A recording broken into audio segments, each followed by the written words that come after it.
옆에 분들과 인사하시겠습니다. 당신의 발은 아름다운 좋은 소식을 전하는 발입니다.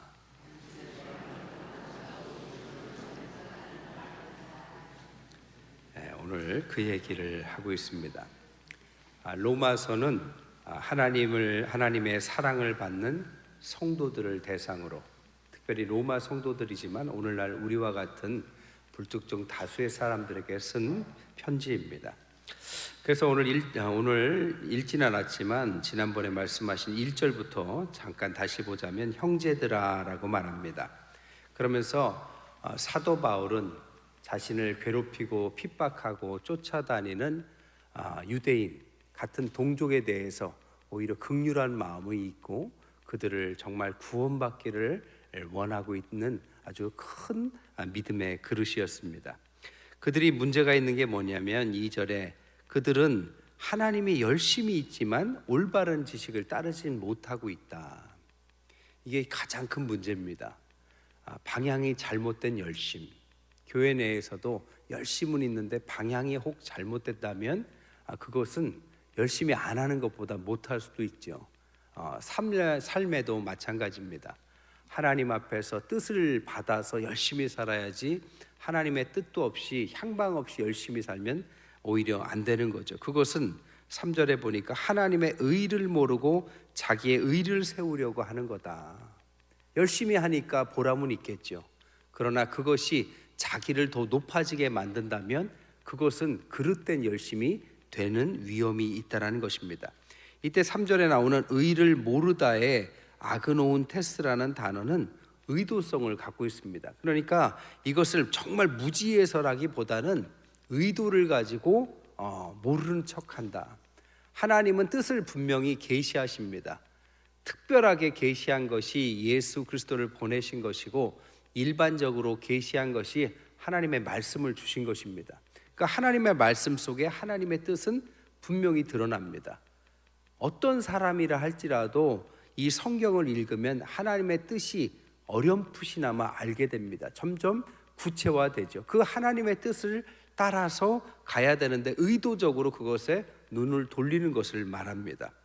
그래서 4절에 보니까 그리스도를 모든 믿는 자에게 의를 이루기 위해서 율법의 마침이다. 즉 예수 그리스도를 통해서만 하나님의 말씀은 완성되는 거고 율법은 완성되는 거다.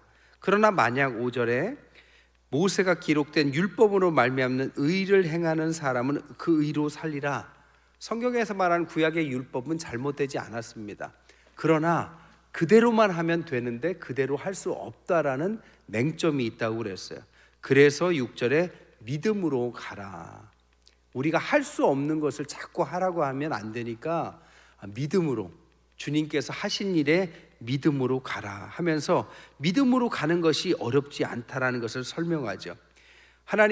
예수님께서는 저 하늘의 보좌를 버리고 이 땅에 내려오셨기 때문에 우리가 하늘로 올라갈 필요도 없고, 하나님께서 저 음부의 권세를 부활로 해방하셨기 때문에 우리가 음부까지 내려갈 필요도 없고, 하나님께서 주님으로 다 완성하셨기 때문에 가까이 계신 주님, 그를 붙잡으면 된다라는 것을 말합니다. 즉 구원은 어려운 것이 아니고 우리에게 쉬운 일이다. 아주 가까이 있다라고 말합니다.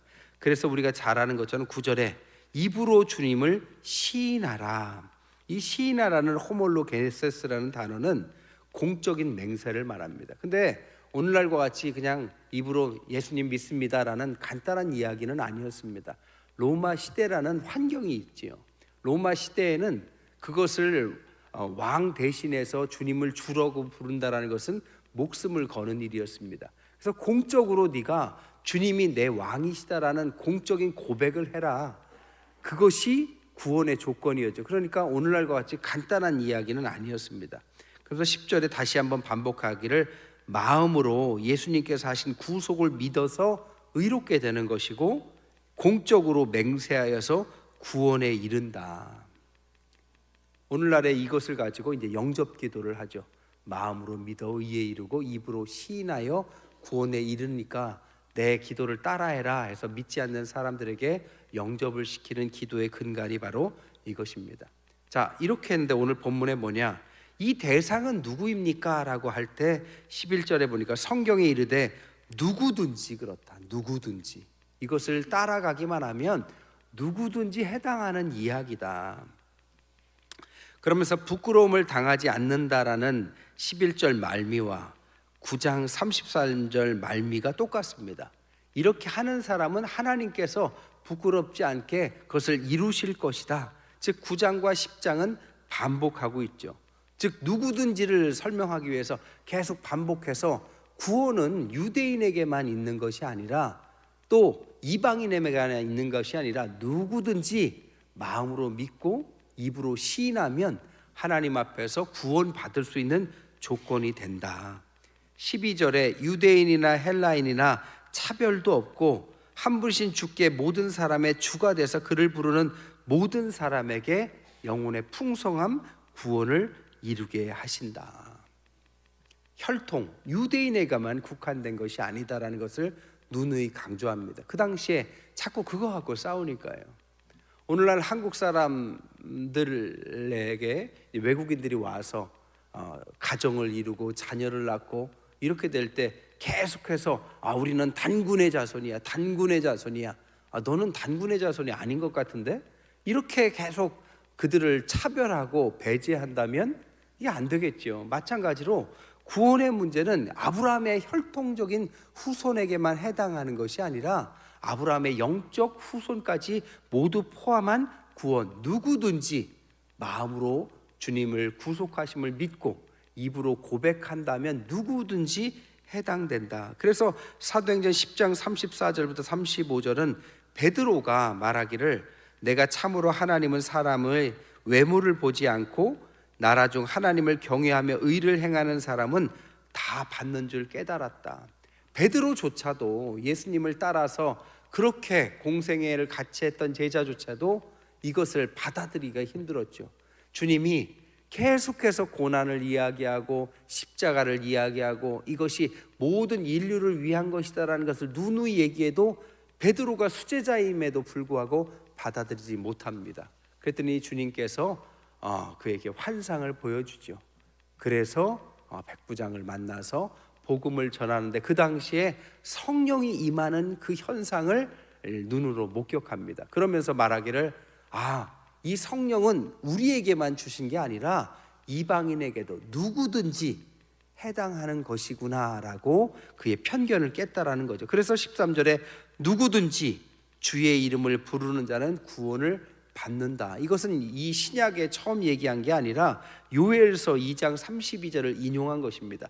요엘서에 마지막에 성령이 임하는 것을 환상 가운데 요엘이 예언한 이야기를 인용하면서 이 이야기가 오늘 우리에게 임하고 이 이야기가 그 말 그대로 누구든지라는 말은 누구에게나 어느 민족에게나 어떤 사람에게나 해당하는 이야기구나 라는 것을 고백하는 것입니다.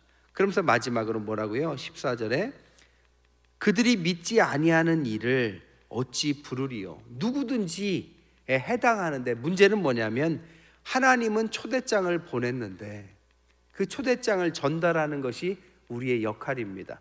그러나 믿지 아니하는 이에게 이가 어찌 주님을 부르겠으며 듣지도 못한 이가 어찌 믿겠으며 전파하는 자가 없이 어찌 듣겠으며 보내심을 받지 아니하였다면 어찌 전파하겠느냐. 아무리 초대장이 전달되었어도 그것을 가지고 집에만 있고 아무에게도 주지 않는다면 초대가 응해지지 않게 되겠죠.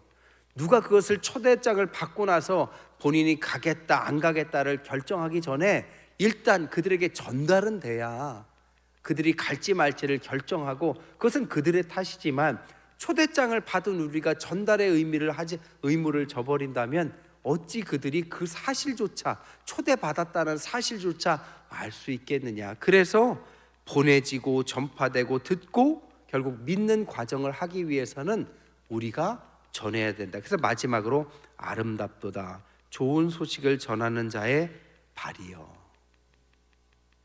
그래서 그렇게 인사하신 거예요.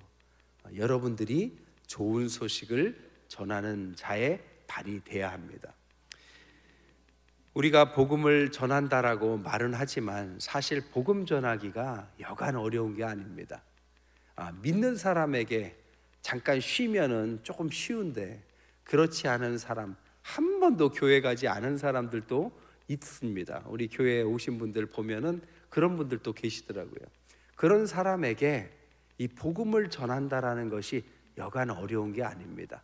그 사람에게 참 불편하게 만드는 것 같고, 뭔가 내가 의리되는 것 같고, 또 이렇게 이야기하면 뭔가 봉변이나 수치를 당할 수도, 한마디 들을 수도 있을 것 같고, 그런 말을 안 해도 자기 안에 두려움이 있기 때문에, 그리고 이런 말을 전한들 그가 정말 믿을까 싶은 의심이 있기도 합니다. 그러나 오늘 본문에서 말하고 있는 것은 그 사람이 믿든 안 믿든의 영역은 하나님께서 정하시는 것입니다. 어제 설교하였듯이 하나님은 미리 아시고 정하시고 부르시고 의롭게 하시고 영화롭게 하시는 것은 하나님께서 하시는 것이고, 우리에게 맡은 바 임무는 전하는 것뿐입니다. 설교자도 마찬가지예요. 여러분이 제 설교를 듣고 은혜를 받든 거부를 하든 전하는 의무는 제게 있습니다. 그러나 그것을 가지고 뭘 하든지 간에 의무는 여러분에게 있습니다. 저는 분명히 전해드렸어요. 나중에 우리 목사님이 얘기를 안 해서 몰랐다고 그러면 곤란합니다. 저는 분명히 전해드렸고, 이제 전하는 의무는 여러분에게 있는 것입니다.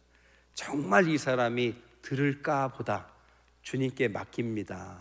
전하는 자의 발이 아름답다 하신 주님, 그의 마음을 움직이셔서 복음을 전하는 저도 용기를 주시고, 받는 그의 마음도 주님께서 잘 갈아엎으셔서 복음을 잘 받고, 정말 그 땅이 옥토가 되어서 돌짝밭, 새가 날라와서 먹는 그런 밭, 가시밭길이 아니라 옥토가 되어서 이 복음의 씨앗이 잘 심어지게 해달라고 여러분의 마음에 품는 그분들이 오늘 하나님 앞에 기도하는 가운데 큰 변화, 그리고 전하기까지 함께 하시는 한 주 되시기를 주님의 이름으로 간절히 축원드립니다.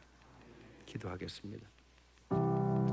민경선 권사님, 임정독 장로님 가정, 김선민 전사님, 김원미, 윤주철 집사님 가정, 안미자 권사님, 염대현 집사님 가정, 명정삼 집사님 가정, 이용수 권사님, 최인수 집사님 가정, 이희숙 권사님, 강수영 권사님, 이영훈 장로님 가정, 유두상 집사님, 조환영 집사님 가정, 문기덕 집사님, 이춘화 권사님, 박종환 한수 집사님 가정, 이근장 장로님 가정, 한대위 장로님 가정, 소영란 권사님 가정, 이화령 집사님, 박강모 집사님, 한승수 장로님, 김동자 권사님, 정현주 권사님, 김종환 한수 집사님 가정, 주정언급도 드리셨습니다. 하나님, 한 주가 또 시작됐습니다.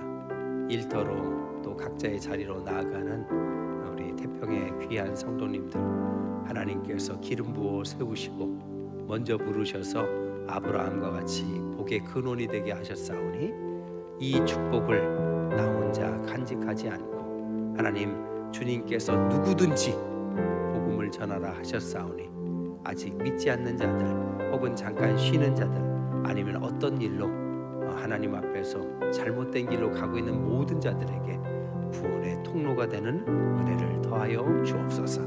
하나님 앞에서 먼저 그 나라와 그 의를 구하는 자에게 우리에게 필요한 모든 삶의 지평을 넓혀주시고 삶의 필요를 채워주시는 하나님의 우선순위, 삶의 우선순위가 오늘 또 한 주 가운데 우리 귀한 성도들의 가정과 자녀와 일터에 임하게 하여 주옵소서.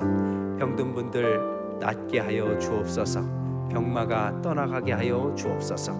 괴롭히는 여러 삶의 어려움들, 시험에 들게 하는 일들, 어려운 사람들, 하나님 막혀있는 일들, 뜻대로 되지 않는 모든 것들 하나님 앞에 온전히 맡깁니다. 주님께서 해결해 주옵소서. 사순절의 기간 말씀이 살아 생명력이 있어서 육신으로 나타나는, 눈으로 보고 깨닫는 하나님 큰 기적을 체험하는 사순절 되게 하여 주옵소서. 하나님의 거룩한 백성들이 믿음 안에서 말씀으로 승리하는 하나님 거룩한 백성의 체험을 우리의 삶 가운데 누구라도 체험하는 귀한 사순절 되게 하여 주옵소서. 특별히 다음 세대들에게 믿음을 주셔서 어려서부터 주님을 알고 하나님 그 길을 벗어나지 않도록 평생의 믿음의 큰 하나님 그 기억이, 그 역사가 어린 그들의 마음 가운데 깊이 심어지게 하여 주옵소서.